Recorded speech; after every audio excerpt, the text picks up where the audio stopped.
Hi, this is Deidre Wagster with Purdue Extension in Jennings County, and today I'm going to be sharing with you some holiday hacks specifically around Thanksgiving.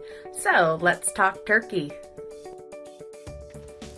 If this is your first time preparing the Thanksgiving turkey, you might be wondering if you should get a fresh or frozen turkey. For fresh turkeys, you'll want to buy typically no sooner than 1 to 2 days before preparing it.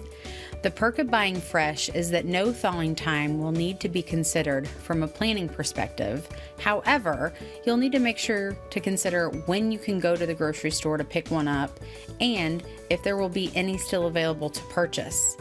It might not be a risk you'll want to take a few days before your feast. Also, please make sure to check the sell by or use by date on the packaging to ensure it is indeed a fresh bird.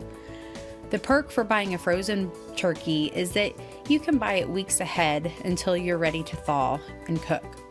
You will need to take into consideration your freezer space and thawing time, of course. Another perk of buying frozen is that you can keep it in your freezer indefinitely, but we still recommend using it within the year for best quality. Regardless if you choose fresh or frozen, make sure you have enough to go around, which is 1 pound per person. Another tip to consider is that smaller birds will cook faster than larger birds, so if you have a larger crowd to feed, consider buying 2 10-pound turkeys over a large 20-pound turkey. If you buy frozen, make sure to plan for your thaw time. There are 3 ways to thaw a frozen turkey. However, refrigeration is the preferred thawing method, not only for safety, but for better quality. So again, plan ahead.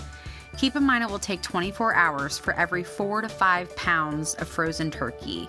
Make sure to place your frozen bird in a container to prevent raw juices from dripping on other items in your fridge. A thawed turkey can remain in your fridge for an additional 1 to 2 days before cooking it. And if for whatever reason you don't end up using it, you can refreeze it. This is not an option for the other 2 thawing methods. To roast your turkey in the oven, make sure the oven is set no lower than 325 degrees.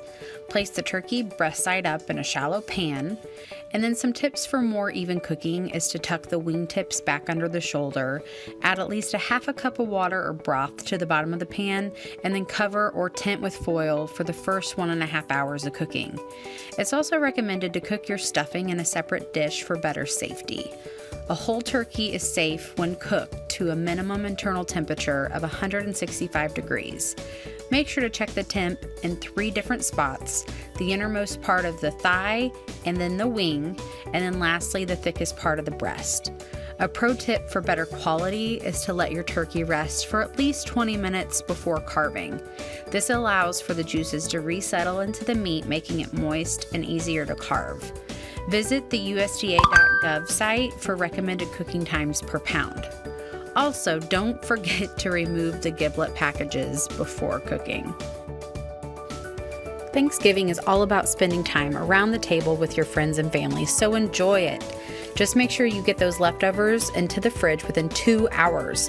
Toss anything that has been out for too long and make sure to eat leftovers within 3 to 4 days if refrigerated. Get creative with those leftovers by making new dishes out of them. Check out a few of my favorite sites to get some ideas. Leftovers can be eaten cold, but if reheating, just make sure to heat thoroughly to 165 degrees, adding a little water or broth to keep it from drying out. For more helpful turkey tips, we recommend using the USDA Meat and Poultry Hotline, information provided below, or by visiting foodsafety.gov. We hope you all have a happy and healthy Thanksgiving.